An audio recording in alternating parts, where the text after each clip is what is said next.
যে আমরা অনেক সময় তো মানুষের জানাজা করি, আচ্ছা জানাজা পড়ার পরে দ্বিতীয় আর কোনো দোয়া করা হয় না।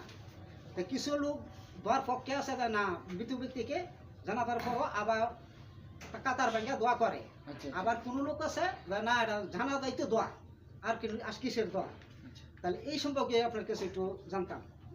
আপনারা আগে দোয়া করতেন? আগে তো করছি। আপনার তো মাশাআল্লাহ বয়স 72 বছর অলরেডি হয়ে গেছে। হ্যাঁ, করছি। তো 72 বছরের ভিত্তিক কখনো শুনছেন জানাজার মধ্যে পরে দোয়া নাই?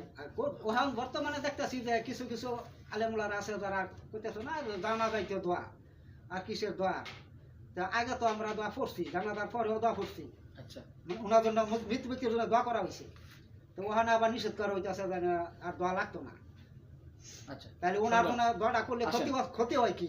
সুন্দর প্রশ্ন করেছেন যে আসলে জানাজার নামাজের পরে দোয়া আছে নাকি নাই, বা অনেকে এখন বর্তমান সময় দেখা যায় বিভিন্ন জায়গায় জানাজা নামাজ একদল পড়ছে, পড়ার পরে বলতেছে যে জানাজা নামাজ যেহেতু পড়ে ফেলছি আর দোয়ার দরকার নাই, জানাজা নামাজটা একটা দোয়া। অথচ রাসূল পাক সাল্লাল্লাহু তাআলা আলাইহি ওয়াসাল্লাম হাদিস শরীফের মধ্যে ইরশাদ করতেছেন যে আন আবি হুরায়রা রাদিয়াল্লাহু তাআলা আনহু ক্বালা ক্বালা রাসূলুল্লাহ সাল্লাল্লাহু তাআলা আলাইহি ওয়াসাল্লাম ইযা সাল্লাইতুম আলাল মাইয়িতি ফাআখলিসু লাহুদ দুআ। অর্থাৎ রাসূল পাক সাল্লাল্লাহু তাআলা আলাইহি ওয়াসাল্লাম বলতেছেন ইযা সাল্লাইতুম আলাল মাইয়িতি, যখন তোমরা মাইয়িতের জানাজার নামাজ পড়ে ফেলবা, ফাআখলিসু লাহুদ দুআ, তোমরা তার জন্য খালেসভাবে অন্তর থেকে দোয়া করো।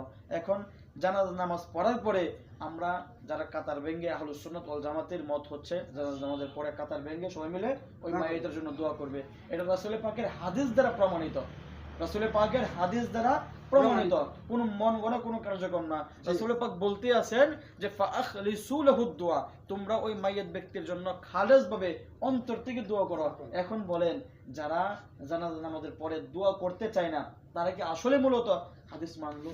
মানলাম, তাহলে তো মানা হয় না। তাহলে মানা হয় না। মানা হয়। তার মানে যারা দোয়া করে তারাই হাদিসগুলো মানে। মানে, আর যারা দোয়া করে না তারা হাদিস মানে। মানেও না। এই হাদিসগুলো কারো সামনে উপস্থাপন করতে চায় না, বলতেও চায় না, কারণ বললেই তো দোয়া করতে হবে,